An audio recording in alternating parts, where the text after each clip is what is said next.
हाँ जी, क्या हाल चाल। बहुत दिनों से सोच रहा हूँ कि पटना घूम करके आऊँ। जो लोग मुझे धमकी दे रहे थे कि हिम्मत है तो पटना आकर के दिखाओ, जो अपने बाप की जागीर समझ रहे थे पटना को, उन सबको ये वीडियो शेयर कर दो। कह दो कल 24 तारीख को तुम्हारे पापा आ रहे हैं पटना। स्पेशली वो लाल बाल वाले सुअर को, जो मेरे नाम का फेम कर रहा है काफी टाइम से, फेमस भी हो गया है। एक्चुअली वो मेरा फैन है, उसको मेरे साथ फोटो लेना था, इसलिए वो मिलने के लिए इतना नाटक कर रहा था। कल उसकी ख्वाहिश पूरी कर देंगे।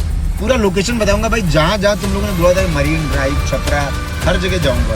और जाने से पहले बताऊंगा कितने बजे जा रहा हूँ, इतने बजे निकलूंगा। ठीक है भाई, मैं इस देश का निवासी हूँ। मेरा जहाँ मन करेगा मैं वहां जाएगा ब्रो। मुझे कोई रोक नहीं सकता। Nobody can stop me. Okay, मिलते हैं कल। ठीक है, एक बार तुम लोग का चैलेंज एक्सेप्ट कर लूं मैं, उसके बाद मैं दूंगा इनविटेशन। हिम्मत हो तो वो एक्सेप्ट करना। ये देख लिया, अब जरा ये देखो। चिंपांजी, सबसे पहले तो तेरा स्वागत है। तू आजा, जो सुअर जैसा ऐसे मुंह, ऐसे किसका मुंह होता है? सुअर का। तू मुझे मत बोल, एक कमेंट में पता चल जाएगा कि सुअर का मुंह किसका है। देख मेरा चेहरा कैसा है और तू अपना चेहरा मिला ले। सबसे पहले तू सुअर है। और सुन, तू जो कल आने का बोल रहे हो, तो मुझे पता है कि कल तेरे पापा का रैली है पटना में, बांकीपुर विधानसभा में। तू पापा के साथ घूमेगा, बोलेगा कि मैं यहाँ घूम रहा हूँ, कहाँ मुझे कोई कुछ कर रहा है, ये कर रहा है, वो कर रहा है। तो सुन, कट टू कट क्लियर बढ़ते, मर्द वाला बात बोलते हैं। पापा को उधर रैली करने देना, तुम डायरेक्ट आना, अभी पोस्ट कर दो, अभी डाल दो। क्योंकि आदमी अलार्म लगाकर सोएगा ना कि कितना बजे तू आ रहा है, क्योंकि आदमी दिन में सो जाता है, रात भर जगह रह जाता है। तो तू अभी पोस्ट कर दे कि कितना बजे आना है तेरे को। पापा को उधर रैली करने देना, और तू मर्द का बेटा है तो तू आ जाना। और सामने जैसे तू बोलता है ना, मसूरिया विधायका, रंडीबाज विधायका, तू ऐसे सामने बोलना, फिर रिजल्ट देखना। अब बाकी हम ज़्यादा नहीं बोलेंगे, तेरे आने के बाद रिजल्ट दिखेगा। तो तू मर्द का बच्चा है तो अभी रात में ही पोस्ट कर दे टाइम और जगह, मरीन ड्राइव पे किधर, तू पोस्ट कर दे और आ जा तू।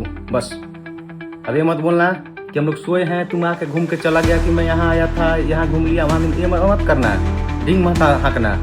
अभी पोस्ट कर दे, तू मर्द का बच्चा है तो अभी पोस्ट कर दे। और तू जैसे जैसे बोला है ना वैसे बोल के जाना, वैसे नहीं कि घूम आए। भाई, मुझे इन दोनों की लड़ाई अब बिल्कुल समझ नहीं आती। विशाल और नीतीश ने तो भोजपुरी इंडस्ट्री में ऐसा माहौल बना दिया है कि हर दूसरे दिन नया विवाद सामने आ जाता है। कभी कभी तो मन करता है कि दोनों को एक कमरे में बंद कर दिया जाए और कह दिया जाए, जो बाहर निकलेगा वही विजेता।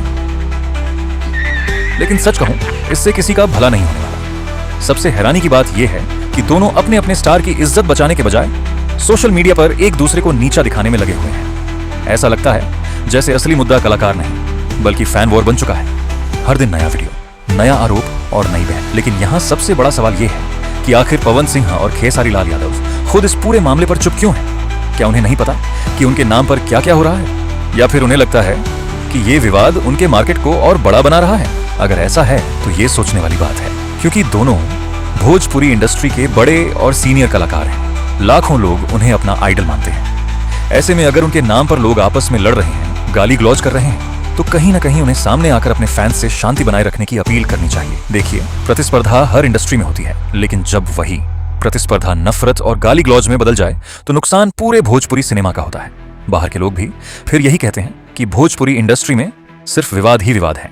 इसलिए अब समय आ गया है कि दोनों बड़े कलाकार इस मामले पर अपनी बात रखें।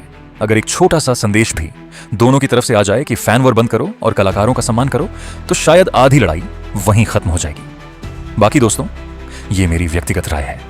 आप क्या सोचते हैं? क्या पवन सिंह और खेसारी लाल यादव को इस पूरे मामले पर खुलकर बोलना चाहिए या फिर चुप रहना ही सही है? अपनी राय कमेंट में जरूर बताइए।